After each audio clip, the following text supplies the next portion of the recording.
nambah performa PC secara gratis. Emang bisa ya?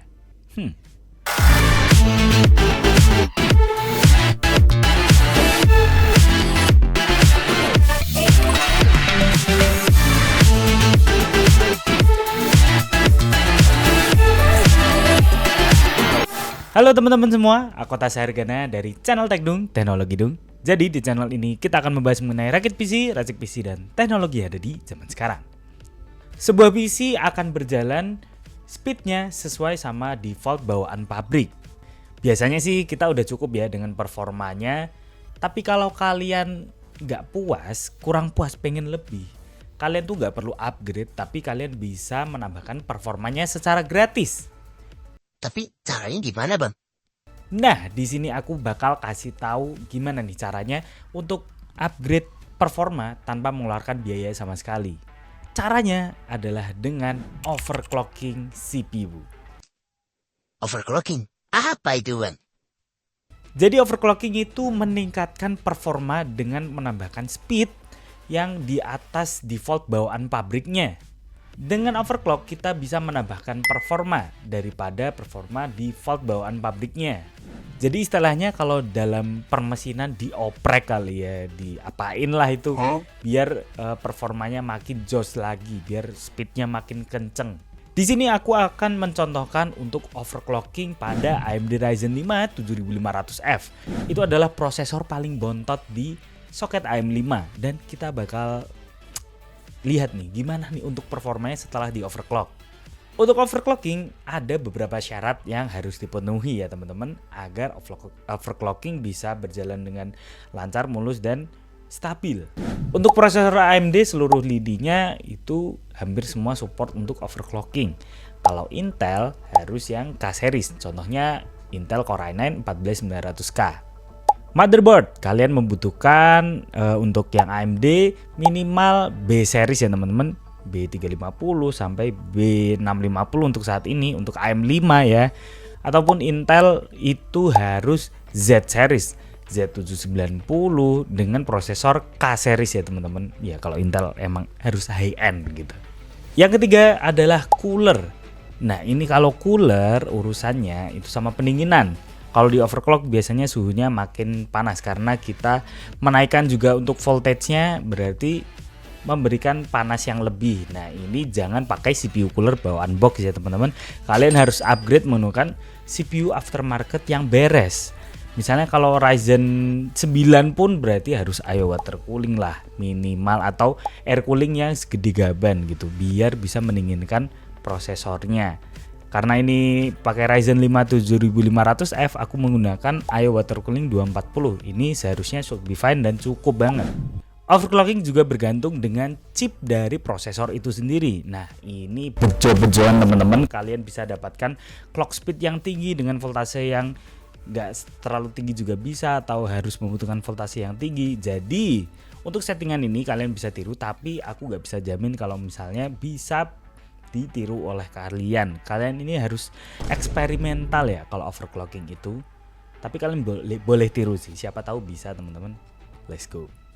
Inti dari overclocking adalah menaikkan clock speed dan mengatur voltase agar bisa stabil teman-teman. Nah, ini memerlukan ya sedikit banyak waktu ya teman-teman, tergantung dari kalian ini eksperimennya kayak gimana. Dan mencari titik kestabilan dari si prosesor itu sendiri. Tentunya harus dites juga selama mungkin agar bisa dibilang bahwa settingan overclocking kalian itu udah normal atau stabil. Oke, nanti bakal kita contohin ya. Nah, pastinya motherboard harus beres juga ya teman-teman. Harus oke dan juga bisa mendukung kalian untuk overclocking. Tentunya motherboard juga bisa untuk jangka panjang ya teman-teman, karena ini soket AM5 didukung hingga tahun 2027. Nah, kali ini aku pakai motherboard dari Asus TUF B650 plus Wi-Fi. Ini tapi yang M-ATX. Kalian juga ada pilihan untuk yang ATX kalau misalnya mau bikin PC yang cukup besar ya. Untuk kedepannya AMD Ryzen itu lebih efisien ya teman-teman. Maka dari itu pakai B650 sudah cukup teman-teman, apalagi dari Asus TUF B650 plus Wi-Fi ini. karena sudah memiliki 12 power phase pada VRM-nya. Tentunya diberikan heatsink yang cukup beefy juga untuk mendinginkan VRM agar performa CPU semakin stabil. Tentunya sudah mendukung untuk PCIe Gen 5 pada M.2 SSD-nya dengan heatsink SSD. Masih diberikan juga satu slot M.2 PCIe Gen 4 SSD tambahan dengan heatsinknya juga. Sudah dilengkapi dengan Wi-Fi 6 serta Bluetooth. I/O portnya nggak kalah lengkap. Sudah ada HDMI, DisplayPort, 2 USB 3.2, 4 USB 2.0, 2 USB 3.2, ada Type-C dan ada Type-A, LAN port, Wi-Fi port dengan antena, BIOS flashback, dan audio. Tentunya sudah siap lah ya untuk kedepannya. Untuk AMD Ryzen berikutnya sampai tahun 2027 pasti udah aman banget. Kita lihat juga dari soket sebelumnya AM4 sampai sekarang pun masih didukung cuy. Cakep banget. Jadi kita percayakan pada AMD ya. Untuk Asus TUF ini menurutku Ryzen 9 9900X pun juga siap kali ya. Karena VRM-nya yang cukup beefy dan heatsinknya udah mantep nih, udah siap. Kalian tahu sendiri Asus TUF itu dari kata-kata tough, mengedepankan untuk durabilitas. Untuk pengetesannya spek lengkap ada Ryzen 5 7500F pastinya yang bakal kita overclock dengan motherboard Asus TUF B650 plus Wi-Fi, cooler Segotep Frozen 240 ARGB, RAM Adata Lancer Blade DDR5 32GB kit kecepatan 6000 MHz, VGA RTX 3060 Ti, PSU Deepcool PM850D, dan ini tanpa casing. Lihat telanjang begini ya. Untuk SSD aku pakai SSD yang mereknya mungkin baru kalian dengar dan aku pun juga begitu. Namanya yaitu KingBank. Untuk merek dari KingBank sendiri sudah ada beredar di Indonesia market ya teman-teman. Itu RAM DDR5. Merek KingBank asalnya dari Tiongkok dan dia emang fokus nih untuk di bagian memori seperti SSD, RAM, dan memori lainnya. Selain itu dia mengedepankan untuk harganya yang affordable tapi performanya oke, seperti SSD yang aku pakai pengetesan saat ini. Emang sih SSD-nya belum beredar di Indonesia dan ini adalah KingBank KP200 Plus 512GB NVMe PCIe Gen 4. Untuk harga dari KingBank KP200 Plus ini yang 512GB itu di 500 ribuan aja. Ini murah banget teman-teman, di 512GB NVMe PCIe Gen 4 dan ini high end ya. Kenceng parah cuy. Untuk klaimnya, rate-nya hingga 7000-an MB per second dan rate di 5200 MB per second. Ini sih kenceng banget ya. PCIe Gen 4 high end harganya 500 ribuan. Wow.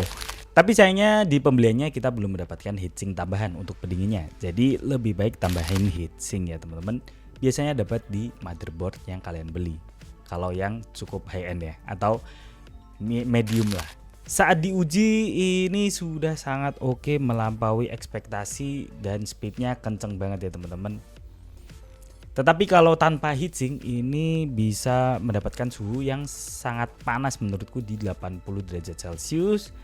Dan kalau pakai heatsink ini lebih adem lagi ya teman-teman. Running maksimal di 60 derajat Celcius aja dan performanya lebih kenceng teman-teman di write-nya dibandingkan yang tanpa heatsink.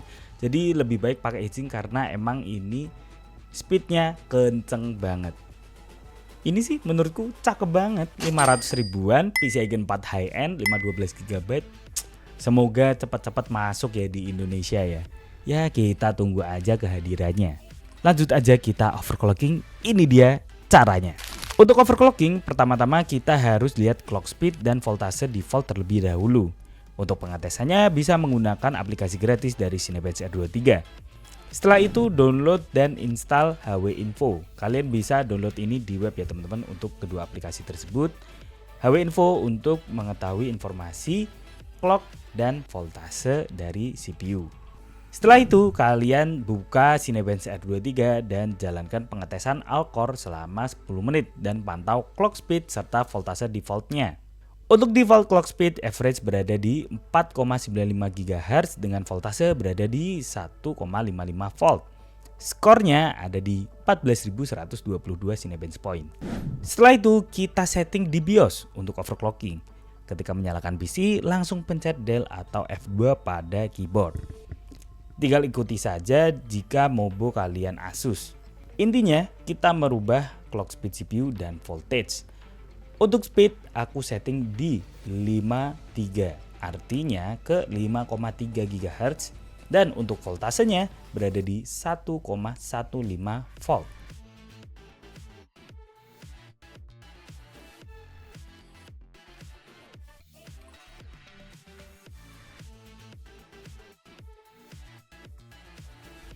Setelah itu klik F10 dan klik OK. Kemudian jalankan Cinebench kembali selama 10 menit. Jika aman tanpa blue screen, bisa dikatakan sudah stabil dan berhasil. Lebih aman lagi kalian lanjutkan Cinebench selama 30 menit. Setelah di overclock, kita mendapatkan skor di 15.221 Cinebench point. Peningkatan yang cukup signifikan. Setelah itu, aku coba setting di 5,4 GHz voltase di 1,15 volt. Mendapatkan skor di 15.447 Cinebench point. Ini meningkat lagi ya teman-teman, mantap. Yang terakhir aku coba maksimalin lagi di 5,5 GHz, tapi dia minta voltasenya tinggi banget ya teman-teman, di 1,25 volt. Dan mendapatkan skor di atas Ryzen 5 9600X default. Weh, lumayan banget nih. Tapi power draw-nya meningkat tajam hingga 100-an watt. Tapi oke banget lah ya. Kita bisa memeras performa dari Ryzen 5 7500F dengan harga yang jauh lebih murah. Untuk pengetesan game aku akan menggunakan settingan 5,3 GHz di 1,15 volt. Karena lebih stabil dan masih efisien. Valorant 1080p low kompetitif mendapatkan 500-an FPS. Tapi jelas lebih unggul di overclocknya. F1 2022 1080p medium.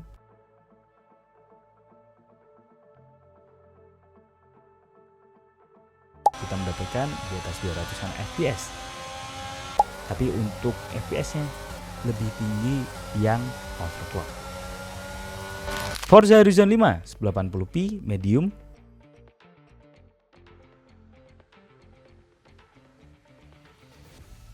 Ratusan FPS.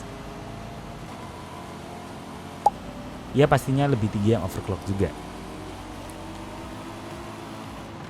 Black Myth Wukong 1080p DLSS on, ray tracing medium.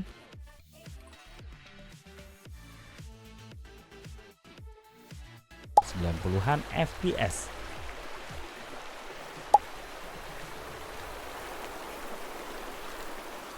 Nah sebenarnya untuk gaming sendiri emang kalau FPS sudah ratusan ya Emang kerasa bang? sebenarnya sih nggak kerasa ya. Alamak. Cuman kalau untuk rendering CPU based ini kerasa teman-teman, bakal lebih cepat untuk selesai rendernya. Nah ini berguna banget untuk content creation ataupun gaming kompetitif yang dimana membutuhkan CPU based seperti Valorant ataupun seperti CS2 itu CPU based, jadi dia lebih fokus performa dari CPU-nya. Overclock ini bakal kerasa buat penggunaan dimana yang lebih mementingkan performa dari CPU. Jadi tergantung aplikasinya ya teman-teman. Tapi apakah worth it untuk overclock seperti ini? Ya menurutku worth it bagi kalian yang suka menaikkan performa, dimana kalian tidak perlu menambahkan biaya lagi dan mendapatkan performa yang lebih. Why not ya? Jadi menurutku worth it aja. Apalagi untuk power draw-nya hampir sama tapi skornya bisa lebih tinggi. Kenapa enggak untuk overclocking? Ya enggak?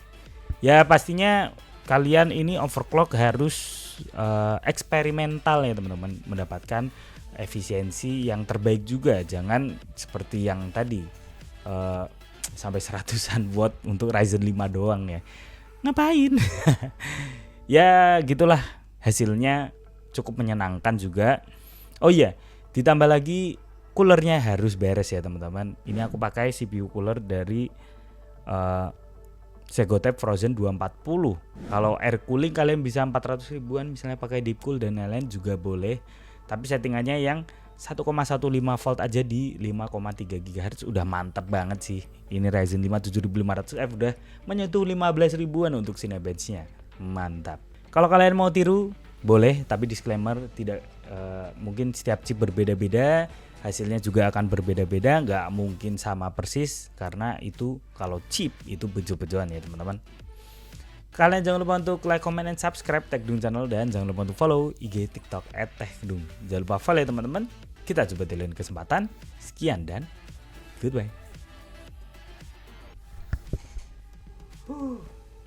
Overclock tuh kayak dipecut-pecut, lari.